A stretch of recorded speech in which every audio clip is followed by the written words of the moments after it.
Hello, Connie, and nice to meet you in cyberspace. This will be some milestone one feedback for you. And I encourage you also to call me if you'd like, or text message me from now until the remainder of the semester if you have any questions or concerns.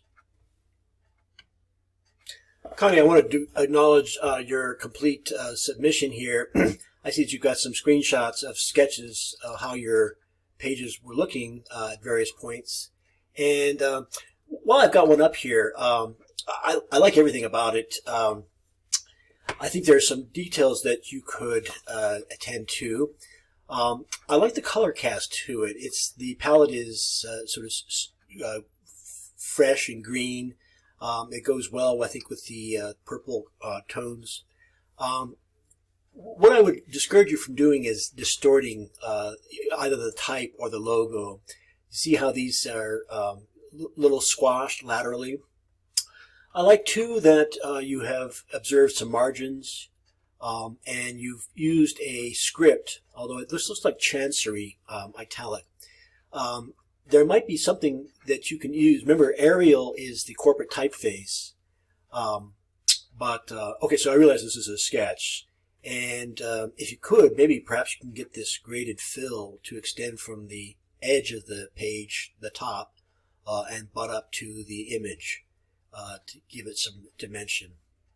Two, I would also avoid outlining the type, especially in your logo.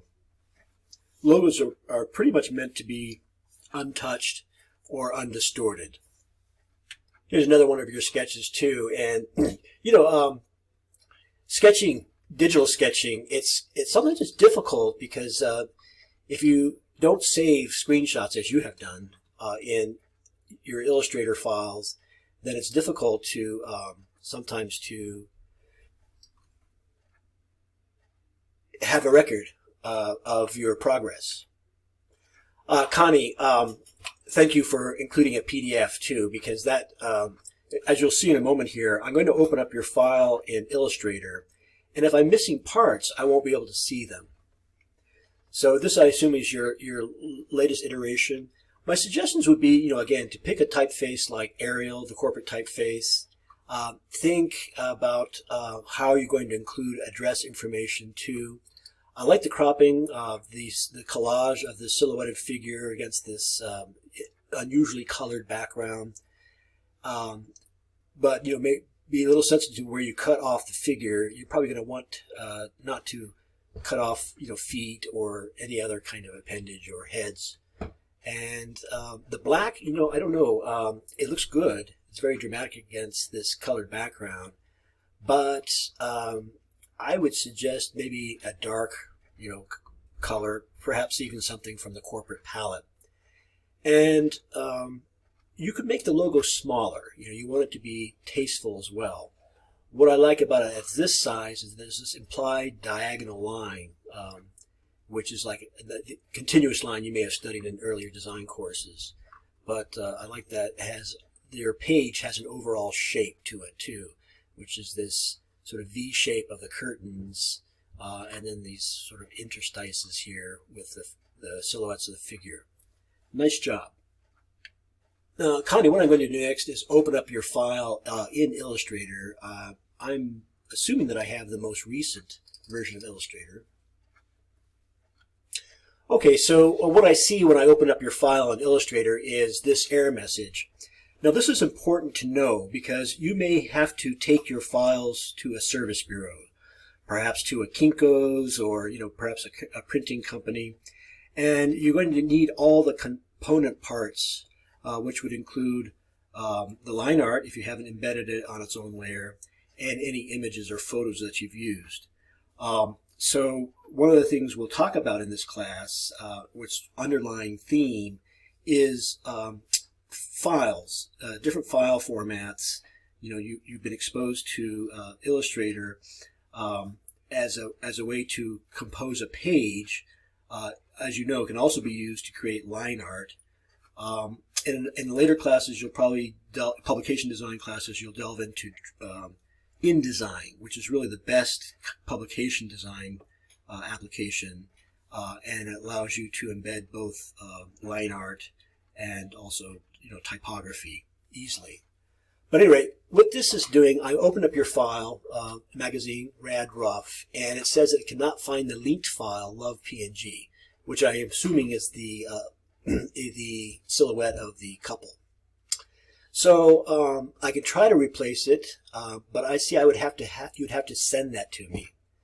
So when you send something to a service bureau, know that you're going to have to collect for output, and that means including any high-res images.